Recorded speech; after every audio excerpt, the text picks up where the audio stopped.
السلام علیکم ورحمۃ اللہ وبرکاتہ.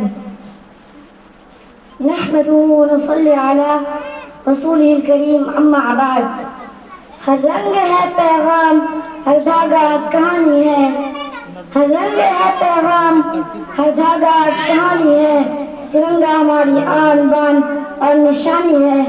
صدر عالی وقار، معزز اساتذہ کرام، مہمان اعظم اور میری عزیز بہنوں، السلام علیکم ورحمۃ اللہ وبرکاتہ.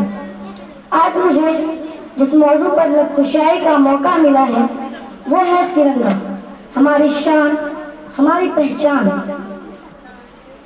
حضرات، یہ پرچم صرف کپڑے کے 3 رنگوں کا مجموعہ نہیں، یہ قربانیوں کی ایک داستان ہے، ہزاروں شہیدوں کا خواب ہے، ہندوستان کی روح ہے. اس پرچم کو دیکھتے ہی ہمارا دل دھڑک اٹھتا ہے، ہماری آنکھیں چمک اٹھتی ہے اور سر فخر سے بلند ہو جاتا ہے.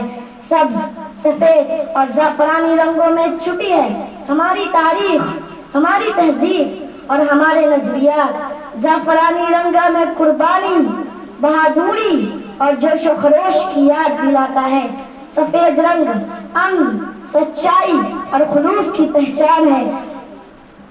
سبز رنگ ترقی، زرخیزی اور امیدوں کی نوید ہے. اور درمیان میں موجود نیلا اشوک چکر اس زندگی کی ایک روانی قانون کی بالادستی اور وقت کے تسلسل کی علامت ہے.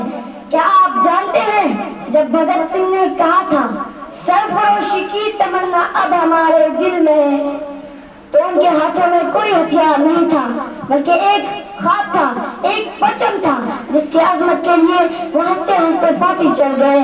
عزیز ساتھیوں، پرچم کو سلام کرنا صرف ایک رسم نہیں، یہ ایک عہد ہے، ایک وعدہ ہے کہ ہم اس ملک کی عزت پر آنچ نہ آنے دیں گے، ہم بھائی چارے کو قائم رکھیں گے، ہم اس سرزمین کی حرمت کے لیے ہر طرح کی قربانی دیں گے. پیاری بہنوں، ہمیں چاہے کہ ہم نہ زبانی بلکہ عملی طور پر اپنے پرچم کی لاج رکھیں، تعلیم حاصل کریں، سماج میں مثبت کردار ادا کریں اور اپنے ہم وطنوں کے ساتھ انصاف، محبت اور اتحاد کا مظاہرہ کریں. یہی پرچم کی حقیقی عزت ہے. آخر میں دعا ہے کہ یا اللہ اس پرچم کو ہمیشہ سربلند فرما، اس پر کوئی داغ نہ لگے اور اس کے سائے تلے ہمیشہ متحد و مضبوط رہے. آمین. اپنے اس شعر پر اپنی تقریر ختم کر کے رخصت ہو رہی ہوں. سلام اس پرچم کو جس کے سائے تلے، سلام اس پرچم کو جس کے سائے تلے ہم نے جینا سیکھا، ہم نے مرنا سیکھا. السلام علیکم ورحمۃ اللہ وبرکاتہ.